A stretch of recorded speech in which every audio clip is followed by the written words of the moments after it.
We are joined now by author, presidential historian, and political analyst Rich Rubino. Rich, wonderful to have you as always. Thank you. I wanted to start, with the reporting on these raids. Much of it has been focusing on the fact that these two had a tense relationship, and they still do. Some of the president's critics say he's abusing his power, that this is an overreach. But in fairness, the FBI did have to go to a federal judge in Maryland, get a search warrant, make the case. And some close to the administration are doubling down now on the fact that the administration is aware of the high stakes here. So do you see this as a damaging narrative for the president in the absence of the facts, the details of that affidavit? Yes, when we really don't know. Obviously, when President Trump was running for the presidency in 2024, he basically said that I am your retribution. So John Bolton is somebody who was once an ally of Donald Trump, national security advisor. Has since they've really had a falling out. Trump was very much kind of somewhat of a non-interventionist. John Bolton was very much a hawk. He was he was a neoconservative. He was very much an exponent of the Iraq War, for example, which Donald Trump opposed.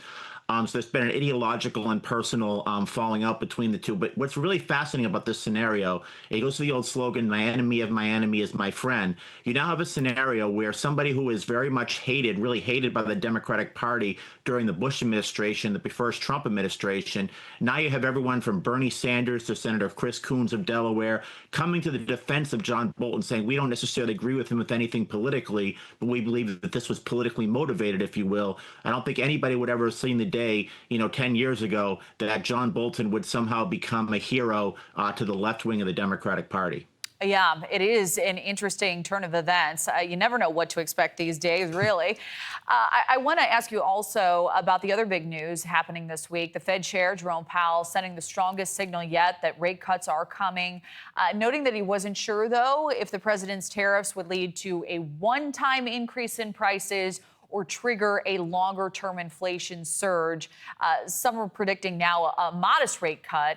What are your thoughts on what's coming on that front, and also what we might see in the near term with many of these trade talks still up in the air?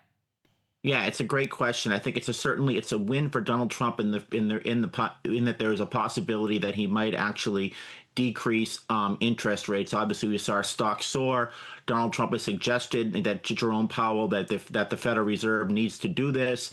It's generally, by the way, it is generally standard operating procedure for the president to stay out of the Federal Reserve's policy, even though the president can nominate the governors, can nominate the chairman of the Federal Reserve. Generally speaking, they stay out of it. Sometimes even a president will renominate somebody from another party. Bill Clinton, for example, renominated Alan Greenspan, who was very much a Republican, to the chair and become chairman of the Federal Reserve. So this is a very much a sui generis type of a scenario. But I think one thing that potentially could be on the horizon that could be fearing is what happened in the 1970s when you had stagflation, when potentially you had a little bit of an increase in job loss, and concomitantly you had an increase in inflation as well. So that's one of, I think, the trepidations that I think the Federal Reserve really has here. We have about 30 seconds left, but I do want to squeeze this in as well.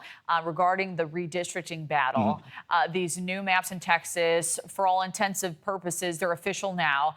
The outcry thus far has been that these moves are in violation of the Voting Rights Act, specifically with a racial motivation in redrawing these districts. That's been what's been alleged. And I'm wondering, do you believe this will wind up in the courts? Some are predicting that's where this will be settled. What are your thoughts on where we're headed next and where this all ends?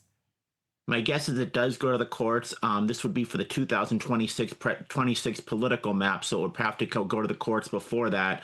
But obviously, Texas did this, and then you see countervailing measures in the state of California, where Gavin Newsom has really spearheaded an effort to get it on the ballot, because you need to get it on the ballot to overturn the redistricting commission. So if California does it, what Texas did, theoretically, Texas, the Republicans gain 5 seats. Then in California, the Democrats could pick up 6 seats. So this could really start a snowball effect that could really percolate amongst all over the U.S. Yeah, and those are the concerns. And what's the fallout? What's the collateral damage in the meantime? Rich Rubino, always great to chat. Thank you so much. My pleasure. Thank you.